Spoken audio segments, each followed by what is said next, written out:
मुंबई की बरसात भरी एक काली रात थी जब शहर के नामी उद्योगपति राजदीप मल्होत्रा की मौत की खबर ने सबको हिलाकर रख दिया। जुहू के आलीशान बंगले समर हाउस से पुलिस को कॉल आई थी, खून हो गया है, बहुत खून।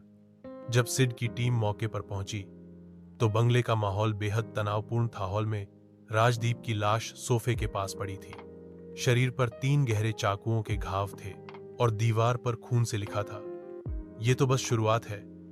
एसीपी प्रद्युम्न, इंस्पेक्टर अभिजीत, विवेक और डॉक्टर डे ने तुरंत जांच शुरू की। डॉक्टर डे ने बताया कि मौत रात के करीब 2 बजे हुई और खून का बहाव दर्शाता है कि हमला बहुत ही क्रूरता से किया गया।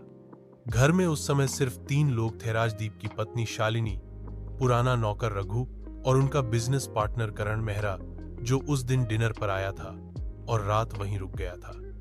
शालिनी बेहद डरी हुई थी।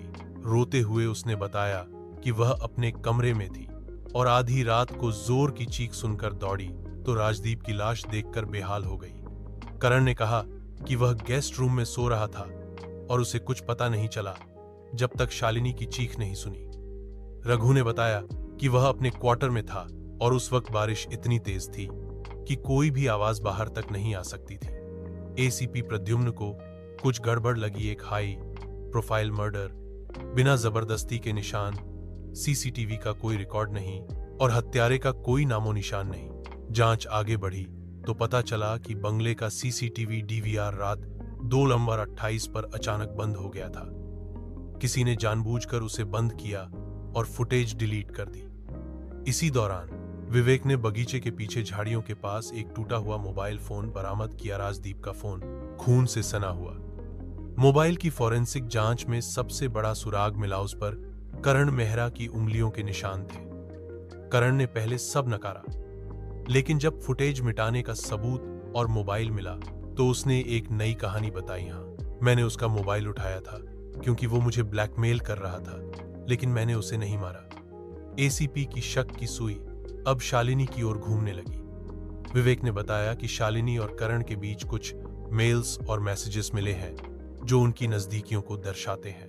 मोबाइल की डिलीट हुई फोटोज रिकवर की गईं, जिसमें शालिनी और करण एक रिसॉर्ट में साथ दिखे। धीरे धीरे पूरा पर्दा उठने लगा।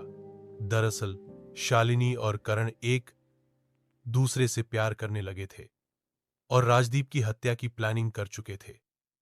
राजदीप को शक हो गया था और उसी दिन उसने करण को डील से बाहर करने की धमकी दी थी। इसी से गुस्साए करण ने शालिनी की मदद से राजदीप की हत्या कर दी। प्लान यह था कि करण गेस्ट रूम से निकले, सीसीटीवी बंद करे, राजदीप की हत्या कर लौट जाए और शालिनी शोर मचाकर पुलिस को बुलाए। लेकिन वो भूल गए कि सीआईडी को धोखा देना आसान नहीं। डॉक्टर डे ने बताया कि चाकू के घाव ऊपर से नीचे की ओर थे, जो दर्शाता था कि हमलावर लंबा और बलशाली था। करण इस विवरण पर बिल्कुल फिट बैठता था। दूसरी ओर डीवीआर से फुटेज डिलीट करने का टाइम भी करण की गतिविधियों से मेल खा गया। एसीपी ने दोनों को आमने सामने बैठाया और जब करण से सबूतों पर सवाल किया तो वह टूट गया। करण ने कबूल किया कि उसने राजदीप को मारा और शालिनी को इस बात की पूरी जानकारी थी।